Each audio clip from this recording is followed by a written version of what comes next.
नमस्कार, मैं हूं मनोज बनू। आप देख रहे हैं इंडिया न्यूज। दिल्ली से सटे गाजियाबाद में Uttar Pradesh special task force ने फर्जी दूतावास का भांडाफोड़ किया है। गाजियाबाद के कविनगर में इस दूतावास में एक नहीं बल्कि चार देशों की एम्बेसी चल रही थी। चौंक गए ना आप? जी हां, घर के बाहर 4 डिप्लोमेटिक नंबर वाली लग्जरी गाड़ियां भी लगी रहती थी।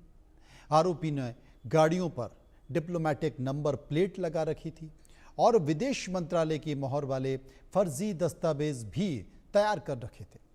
एसटीएफ ने छापेमारी की। यहां से 12 फर्जी डिप्लोमेटिक पासपोर्ट बरामद किए गए।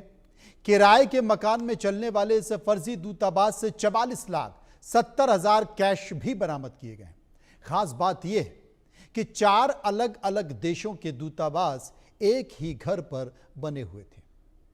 आसपास के लोग भी इस घर से बाहर से गुजरते समय शांति से निकलते थे, चुपचाप निकलते थे कि कहीं कोई डिस्टरबेंस ना हो। लेकिन जब यूपी एसटीएफ की नोएडा यूनिट ने यहां पर छापेमारी की तो पूरा राज खुल गया।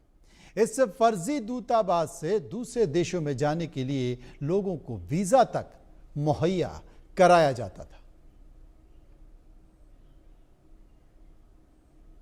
हर्षवर्धन KB 35 कविनगर में एक किराए के मकान में अवैध दूतावास चला रहा था और ये अपने आप को वेस्ट आर्टिका, सबोर्गा, पोल्विया, लोडोनिया और इसके अलावा अन्य भी कई देशों का एम्बेसडर बताकर लोगों से बात करता था।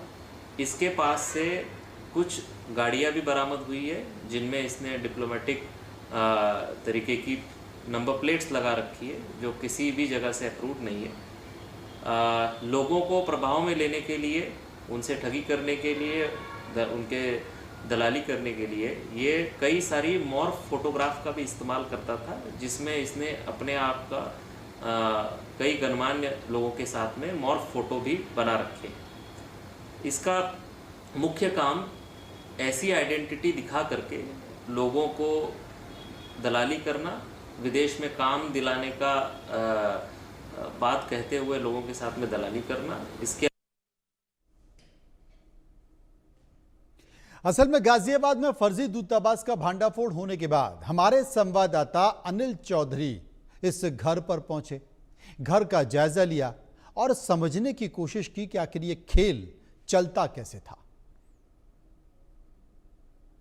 इंडिया न्यूज की टीम इस वक्त कविनगर के उस इलाके में पहुंच गई है जहां पर फर्जी दूतावास चलाया जा रहा था, पर यूपी एसटीएफ ने उसका भांडाफोड़ करते हुए एक व्यक्ति जो कि हर्षवर्धन जैन है उसकी गिरफ्तारी की है।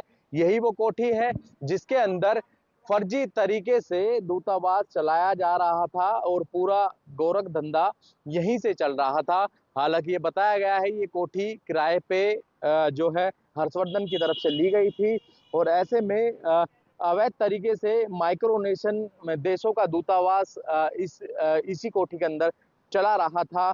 इसमें एक व्यक्ति की जिसमें कि हर्षवर्धन जैन की गिरफ्तारी जैसा कि मैंने बताया उसकी हो चुकी है और साथ ही 4 देशों के एम्बेसडर अपने आप को ये बताया करता था, लोगों को गुमराह करा करता था। इसके पास से डिप्लोमेटिक नंबर प्लेट लगी 4 गाड़ियां बरामद की गई हैं। ऐसे में 12 फर्जी डिप्लोमेटिक पासपोर्ट भी इसके पास से बरामद हुए हैं। विदेश मंत्रालय की मोहर लगे कुटचित्र भी दस्तावेज भी बरामद किए हैं। वहीं 2 फर्जी पैन कार्ड और 4 दर्जन से ज्यादा अलग अलग देशों की मोहर और तकरीबन 44 लाख रुपए इसी कोठी से बरामद किए गए हैं, क्योंकि यूपी एसटीएफ को ये सूचना मिली थी कि यहाँ पर फर्जी एम्बेसी चलाई जा रही है। ये वो पोश इलाका है कविनगर का जो कि महज 500 मीटर की दूरी पर ही कविनगर में आता है और ऐसे में सबसे बड़ा सवाल खड़ा होता है, आखिरकार गाजियाबाद पुलिस की नाक के नीचे इतना बड़ा गिरोह और ये पूरा गेम जो है चल रहा था।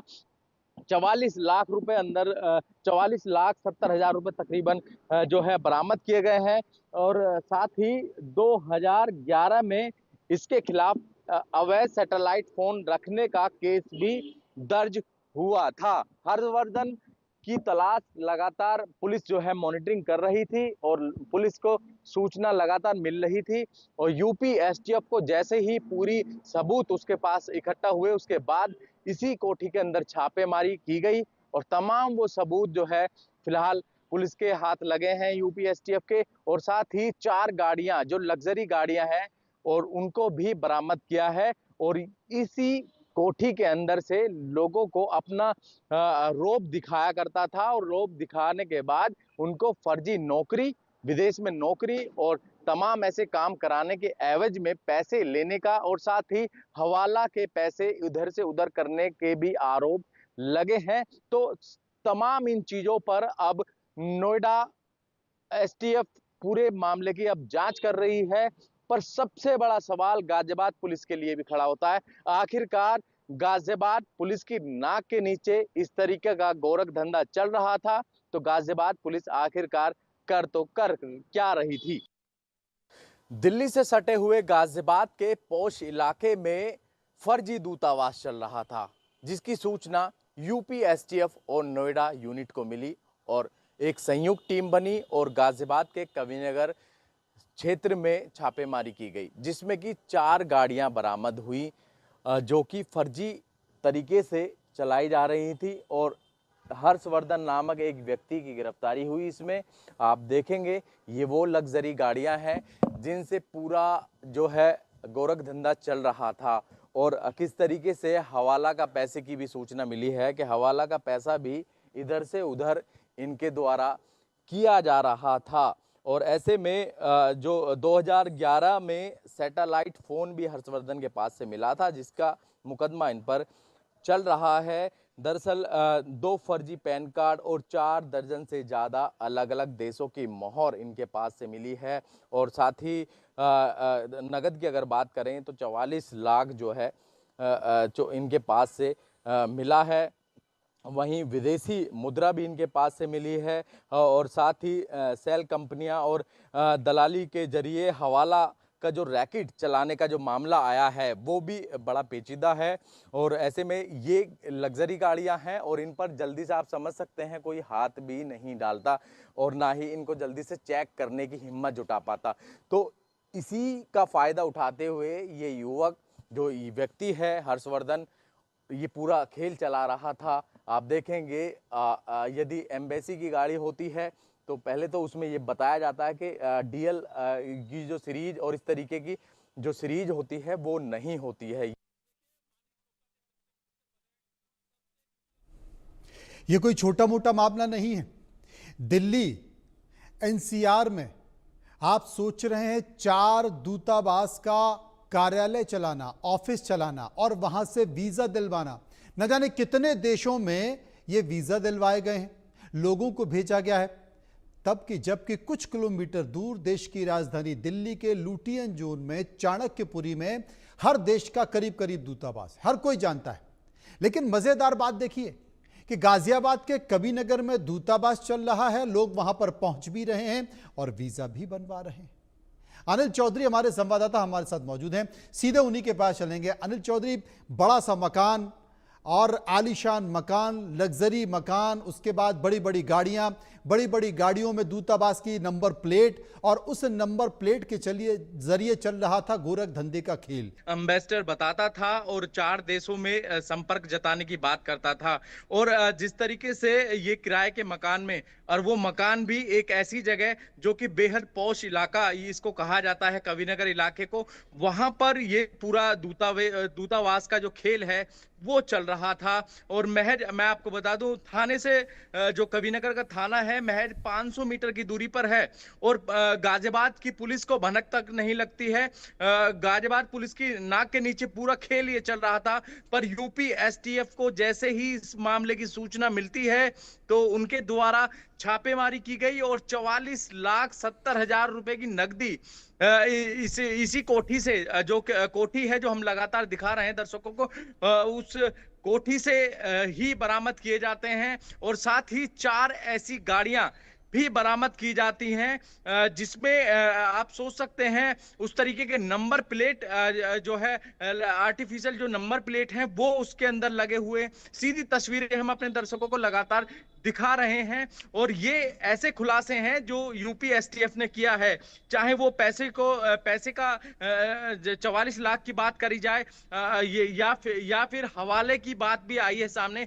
हवाले के पैसे को ये लग्जरी जो गाड़ियां इस्तेमाल करता था उसमें ब्लैक फिल्म रहती थी, पीछे की जो डिग्गियां हैं और जो पीछे के शीशे जो रहते थे वो ब्लैक रहते थे। ये बताया गया है कि ये हवाले के पैसे को इधर से उधर ले जाने के लिए इन गाड़ियों का, इन वीवीआईपी गाड़ियों का इस्तेमाल करता था। ऐसे में डिप्लोमेटिक जो नंबर प्लेट की 4 गाड़ियां जो है इसके पास से मिली हैं और साथ ही डिप्लोमेटिक पासपोर्ट इसके पास से मिले हैं। विदेश मंत्रालय की मोहर लगे कुट चित्र भी इसके पास दस्तावेज जो मिले हैं और वहीं पैन कार्ड और 4 दर्जन से ज्यादा अलग अलग देशों की मोहर मिल जाना अपने आप में बड़ी बात है। मोप के जरिए भी ये फोटो का इस्तेमाल किया करता था अपने अनिल, ऑफिस एक के बात अंदर। मैं यहाँ पर पूछना चाहता हूँ, क्योंकि जब किसी भी व्यक्ति को किसी दूसरे देश में जाने के लिए वीज़ा दे दिया जाता है तो स्वाभाविक तौर पर वो एयरपोर्ट जाता है।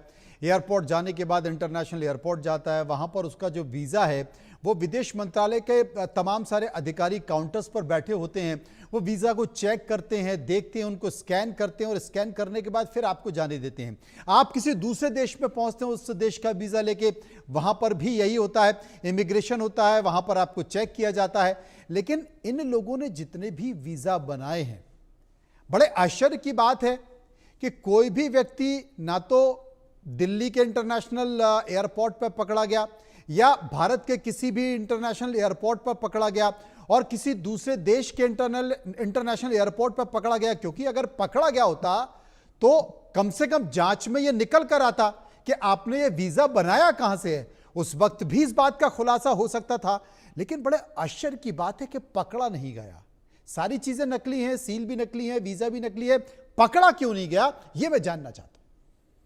देखिए, जो यूपी एसटीएफ की तरफ से ये कहा गया है वो काफी लंबे समय से उनको शिकायत मिल रही थी, पर कहीं भी और इस तरीके से जो पोस्ट इलाके में जो पूरा खेल चल रहा था तो एकदम से किसी पर हाथ डालना भी मुमकिन नहीं है। और पहले उसकी जांच अच्छे से जो है अधिकारियों ने की और तमाम ऐसे सबूत इकट्ठे किए, उसके बाद इनके द्वारा जो है जो फर्जी एम्बेसी जो तैयार की गई थी कविनगर क्षेत्र में, वहां पर छापेमारी की गई और ये तमाम ऐसे सबूत मिले और उसके बाद जो है इनकी गिरफ्तारी हुई। और जो आपने कहा जैसे कि हम किसी अन्य देश में जाते हैं तो उसकी लीगल जांच जरूर होती है, ये आपने बहुत बड़ी बात कही है। और इसको लेकर हमने भी सवाल जब पूछे थे तो अधिकारियों का ये कहना है कि हमें इस तरीके की शिकायत मिल रही थी और जब कई लोग इस फर्जीवाड़े के शिकार हुए तो उसकी जांच हमें सौंपी गई थी। यूपी एसटीएफ को जब इस पूरे मामले की जांच सौंपी गई तो उसके बाद लगातार पुलिस की तरफ से तमाम ऐसे पहलुओं पर जांच की गई, चाहे वो बिल्कुल। और हम तस्वीरों में देख सकते हैं, तमाम सारी चीजों के साथ साथ तस्वीरों में भी हम देख सकते हैं कि वहां पर 40 लाख के साथ साथ कई देशों की विदेशी मुद्राएं भी मिली हैं। और ये जितनी भी लग्जरी गाड़ी बाहर खड़ी थी, ये किराए की गाड़ी थी या खरीद कर लगाई गई थी, इस पूरे मामले में भी आप जांच लीजिए। अनिल, वाकई बहुत बड़ी खबर है जो कि चौंका रही है। देश की राजधानी दिल्ली के इर्द गिर्द कई सारे देशों के दूतावास के ऑफिस खोल दिए जाते हैं और इंटेलिजेंस को पता नहीं चलता है। बहुत बहुत शुक्रिया आपका। आगे बढ़ेंगे और बात करेंगे राजा रघुवंशी हत्याकांड मामले में विपिन